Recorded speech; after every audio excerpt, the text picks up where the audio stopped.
As the federal government's debt heads past $17 trillion, time is ticking away for Congress to reach agreement on a new debt limit. Treasury Secretary Jack Lew says Washington could run out of money to pay its bills in a few weeks and might miss payments to the military, pensioners, and creditors. Without borrowing authority, at some point very soon, it would not be possible to meet all of the obligations of the federal government.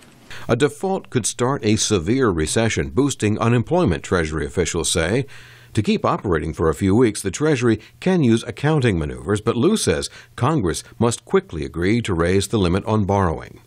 In 2011, political bickering pushed the nation toward a debt default, prompting an unprecedented downgrade of Washington's credit rating. Republicans say the government spends too much and are debating what to demand from Democrats in exchange for raising the debt ceiling.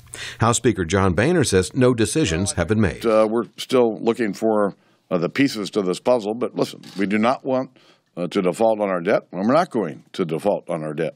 But President Obama has said he won't negotiate on the debt ceiling. A new CNN opinion poll shows a slight majority of voters would blame Republicans if the debt ceiling debate harms the economy. Robert Bixby heads the Concord Coalition, which advocates careful management of taxpayers' money.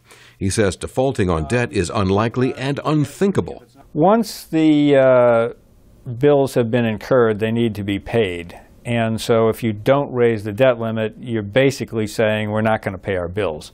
And that's not a rational way to deal with out-of-control fiscal policy. Bixby says consumer confidence takes a hit when the parties bicker over the debt, and the debt ceiling law does not restrain government spending. So he says it's time to change the law.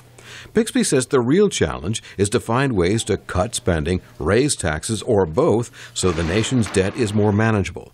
Experts predict rising interest rates, an aging population, and a troubled tax system will push that burden trillions of dollars higher over the next decade. Jim Randle, VOA News, Washington.